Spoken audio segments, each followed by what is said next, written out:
살아가는 새나 친구들 반갑습니다. 주일 말씀을 나눌 신현민 전도사입니다. 여러분 이런 농담 들어보셨나요? 거꾸로 매달아놔도 국방부시계는 돌아간다.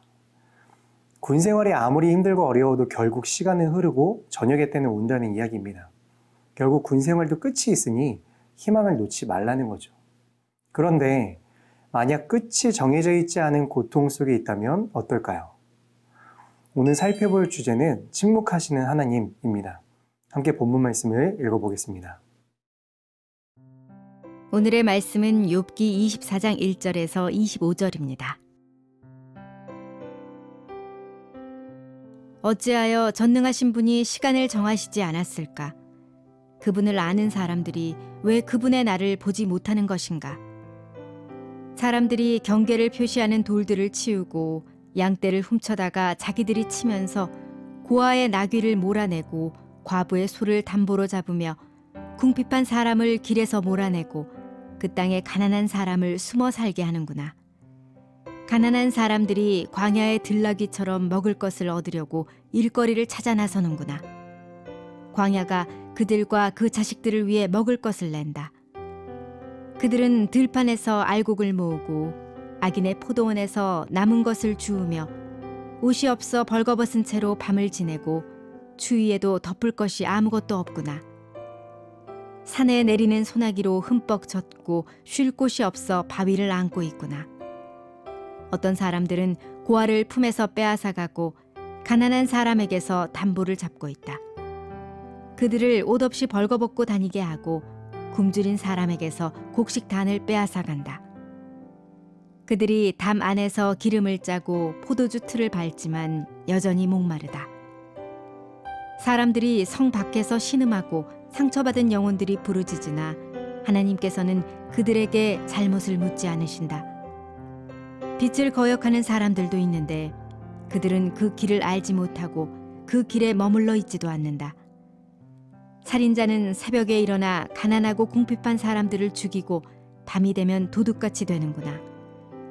가늠하는 사람의 눈도 역시 해가 지기를 기다리며 어떤 눈도 나를 보지 못할 것이다 라고 하며 얼굴을 가린다.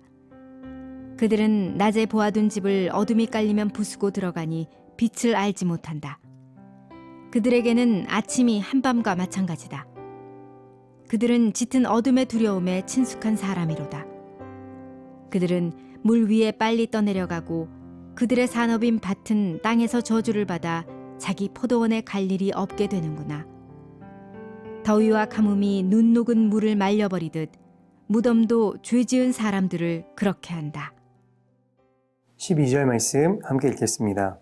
사람들이 성 밖에서 신음하고 상처받는 영혼들이 부르짖으나 하나님께서는 그들에게 잘못을 묻지 않으신다.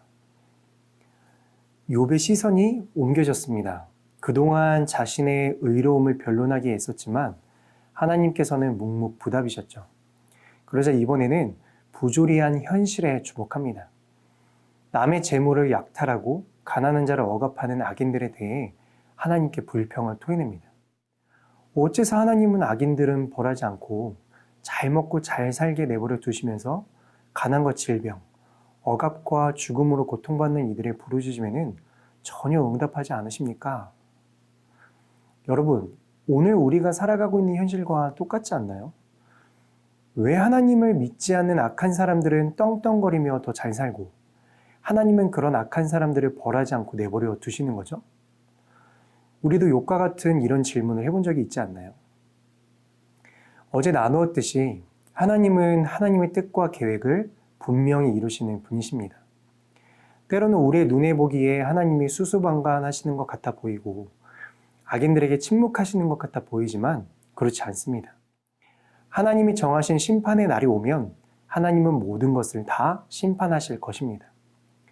그날이 오면 악인은 자신이 지은 죄에 따라 철저한 대가를 치르게 될 것입니다. 단 한 가지, 예수 그리스도를 구주로 믿어 죄사함을 받은 자만이 그 심판을 피할 수 있습니다. 하나님은 이 땅에서 모든 것을 결산하고 정의를 즉각적으로 실행하지 않으시기 때문에 세상에서는 종종 죄인이 성공하기도 하고 성도가 고난을 당하기도 합니다. 하지만 예수님이 다시 오실 때 우리가 하나님 앞에 서게 될 때 하나님은 모든 것을 철저하게 결산하실 것입니다. 사랑하는 여러분, 하나님 앞에 결산할 준비가 되어 있나요? 오늘 우리가 살아가는 하루가 하나님 앞에 기억되고 있음을 기억하며 정직하고 의로운 모습으로 살아가는 하루가 되기를 소망합니다.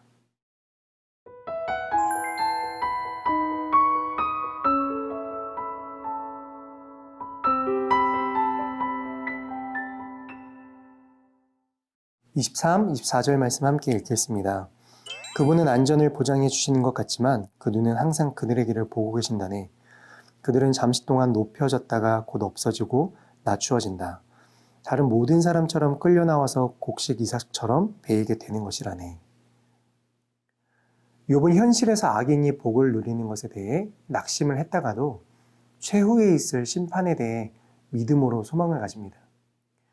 악인들이 누리는 기쁨은 하나님이 허락하신 잠깐의 평안입니다. 하나님은 모든 행위를 지켜보시고 때가 되면 악인을 사로잡아 심판하실 것입니다. 그런데 이 사실 앞에 우리는 한 가지 깨닫는 것이 있습니다. 악인들이 누릴 잠깐의 평안, 최후의 심판.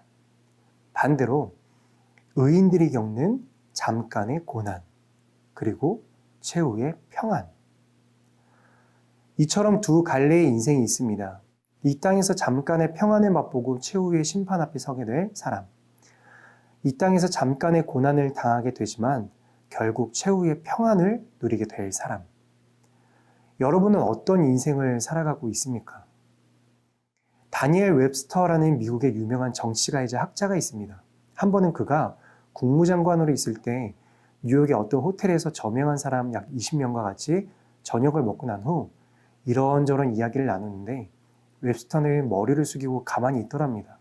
그러자 옆에 있던 한 사람이 웹스터 씨, 당신의 일생을 통해서 당신의 마음속에 들어온 생각 가운데 제일 중요한 생각은 무엇이라 말할 수 있습니까? 하고 질문했습니다.